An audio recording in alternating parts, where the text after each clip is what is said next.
Two Targets Talk. Once again, no silence, no shame. We're going to call this episode a year review. This is episode number 20. What a year for everyone.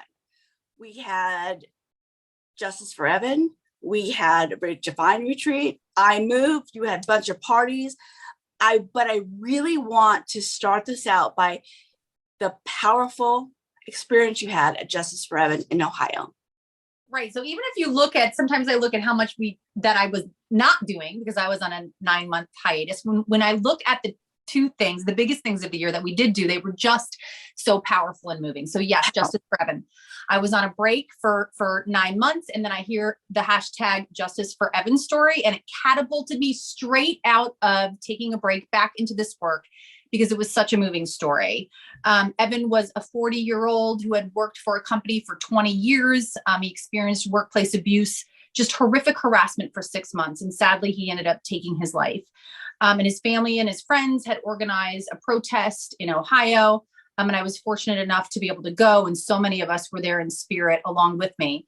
But it was really powerful. So many of us do not get to experience justice after this. And to be a part of their fight, I feel like is going to be a little bit of justice for all of us. So I kind of told you, right? I cried more than I screamed because it was such an emotional, powerful experience. I'm just so grateful I got to be there. Every time you tell me the story, I get goosebumps. I know how powerful that was. And I'm really honored to even that you went. You're my friend. It was just, I knew it was hard for you and it was hard for everyone. And I'm just so proud of the movement, just going there and supporting Justice for Evan. Everyone should hashtag Justice for Evan, find out about the story and join the fight. We also did a retreat, which you and Deb have been planning for years, a Redefined Retreat in Rye, New York, all about connection. It was wonderful. Janice, that was amazing. Yeah, like I think the first ever, definitely in the US, and I don't even know in the world, the first ever retreat where targets of workplace abuse actually could come together in person and just connect and find some healing. And we're so grateful. It was me, you, and Deb that had led it. You came in with your awesome yoga classes and your essential oil classes. But the biggest part was just being together and finding out that this experience is universal, that it's happened to others, that we're not alone. To share our experiences. It was such a healing weekend. And to be honest, I just can't wait to do it again and to offer that experience to others. It was great. You guys have been planning that for a couple of years. I was honored to be asked to join and help lead it.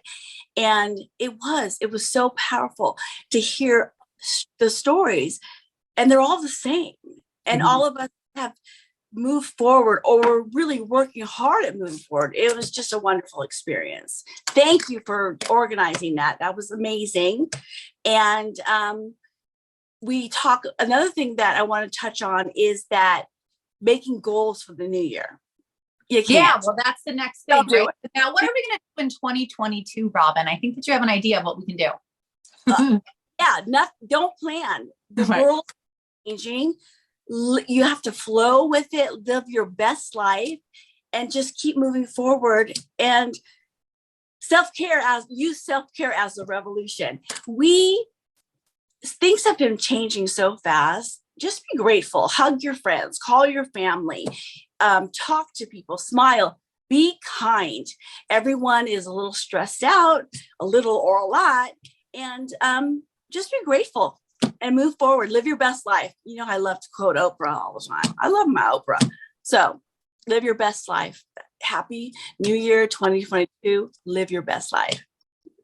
Happy New Year, everybody. I think you said it perfectly. I love you, Robin. Happy anniversary. I love you. I love you. I want a fancy necklace for you. Happy anniversary. And Happy New Year, everyone.